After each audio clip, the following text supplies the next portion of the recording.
Thanks very much for staying with us. Time now for Eye on Africa with me, Georgia Calvin-Smith. Tonight in Malawi, the death toll rises to 200 since Cyclone Freddy struck over the weekend for the second time in a matter of weeks.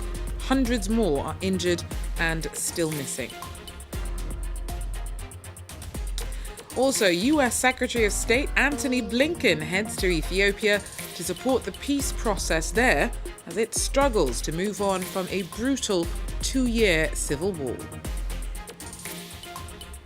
And a celebration of the diversity of the Cameroonian kitchen gives local and US chefs a chance to get to grips with traditional dishes and swap know-how and expertise.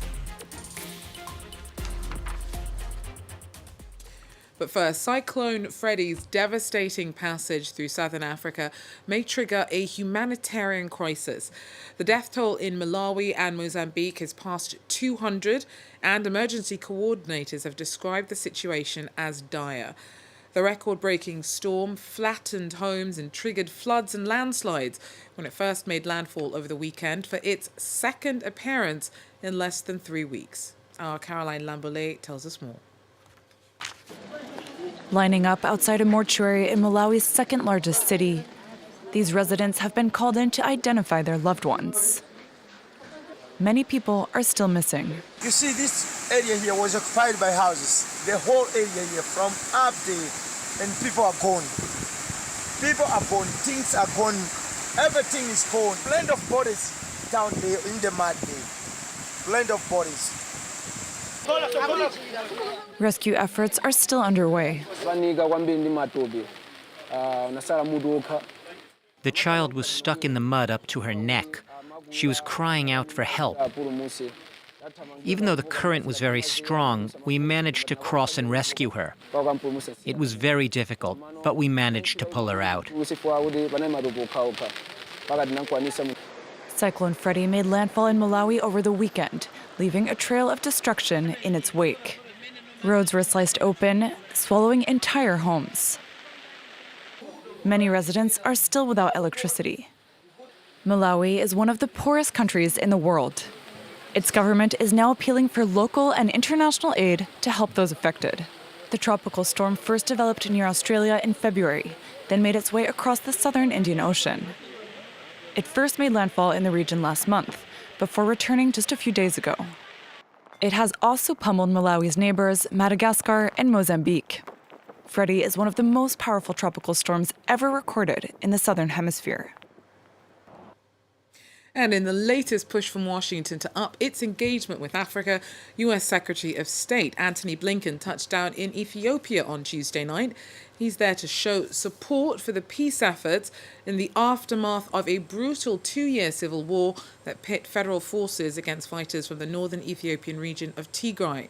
Now, a ceasefire was agreed late last year, but the country is still deeply troubled and unstable. Our regional correspondent Vivian Wandera has more.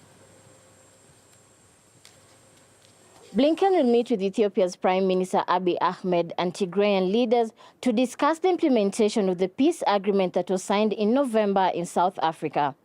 He will also meet with the African Union Commission's chairperson Musa Faki and discuss regional and global priorities. According to the top U.S. diplomat for Africa, the U.S. is looking to refashion its engagement with Ethiopia following soured relations between the two countries after allegations of human rights abuses and killing of innocent civilians by the Ethiopian government. This also led to the U.S. suspending preferential trade agreements with Ethiopia. According to the African Union's envoy Olusegun Obasanjo, an estimated 600,000 people were killed and 5 million others were affected by the war. This is the fourth high-level visit to the continent by members of President Biden's administration and could be seen as the U.S. way of countering China and Russia's growing influence in the continent. Blinken will also visit Niger, a key strategic security partner of the United States. This will be the first time a U.S. Secretary of State visits the country. Our regional correspondent Vivian Wandera there for us. Now, Nigeria's central bank has complied with an earlier Supreme Court ruling and extended the timeline for a currency swap that has caused chaos and cash shortages. The changeover was meant to curb inflation and fight money laundering, but the policy was clumsily implemented. The plan was for old notes to be out of circulation before last month's presidential election, but a lack of both old and new notes has caused months of queues at banks and cost the economy an estimated $43 billion. Nigerians now have until the end of the year before the old notes are phased out. And thousands of people rallied in support of opposition leader Ousmane Sonko in Dakar, Senegal's capital, on Tuesday evening. The protests were the first of several days of planned demonstrations in the run-up to elections due next February. Now, Sonko's due in court on Thursday on charges of defamation that his camp say are politically motivated. He also faces separate charges of rape that he vehemently denies. A guilty verdict would mean that he would not be eligible to run for the top job. Some critics of President Macky Sall fear that he may be manoeuvring to circumvent the constitution and seek a third presidential term. Now, a celebration of the diversity of Cameroonian cuisine has just wrapped up. Called the Diaspora Kitchen Festival, it was a chance for chefs from near and far to get to grips with traditional dishes and swap know-how and expertise. Well, of course, our team had to go along for a taste. Take a look. In a celebration of Cameroonian culinary culture, about 20 local and Afro-American chefs gathered in Mwanko on the banks of River Senegal for the first ever Diaspora Kitchen Festival. This is a type of vegetable that we all know. It comes from cassava. For 48 hours, a selection of traditional dishes representing different Cameroonian cultures are served. And the mise-en-scène has not been left to chance. A village has been set up, complete with huts, traditional kitchens and even a temporary market. I made a kind of living museum. You could see people eating earlier. Some come here to shop. The chefs are doing their thing. It reminds us of the atmosphere of our villages, our kitchens. Chefs use local products in their creations.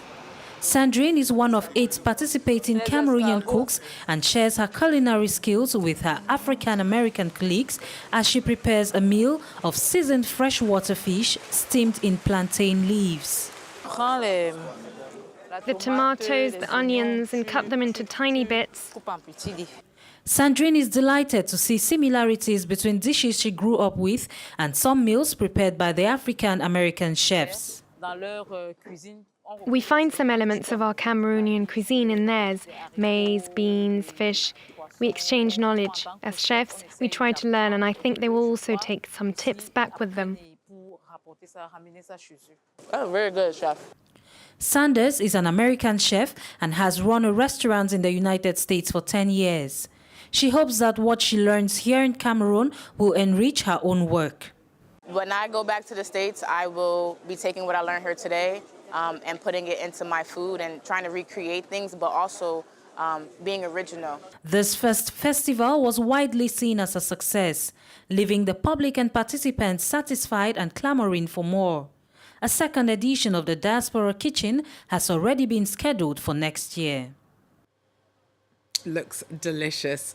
Well, finally, when it comes to hot rubber, 4 wheels aren't any better than 2, apparently. Outside of Johannesburg, in what actually sounds like a pretty risky combination, Revved Up Sunday invited stunt bikers to let loose alongside car spinners in ripping up the road and showing off their daring. Take a look.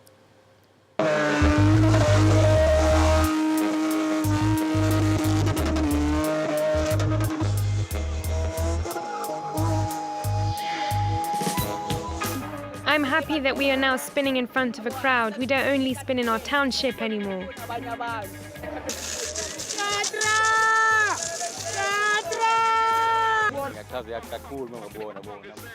I'm really impressed by what I'm seeing.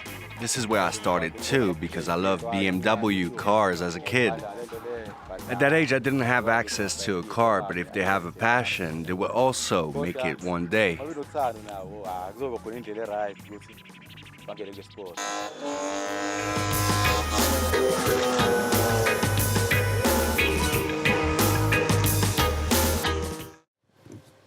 Makes me feel a lot more confident about my driving, to be honest. Well, that is, though, all we have time for Eye on Africa. Thanks very much for joining us. Do so again. Take care.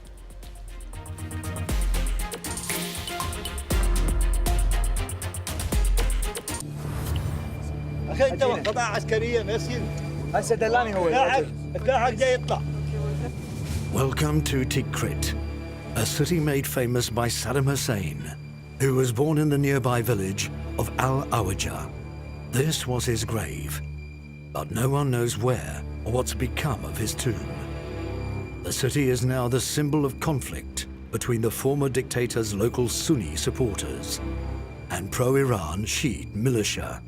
Tikrit revisited 20 years after the fall of Saddam Hussein on France 24 and France24.com.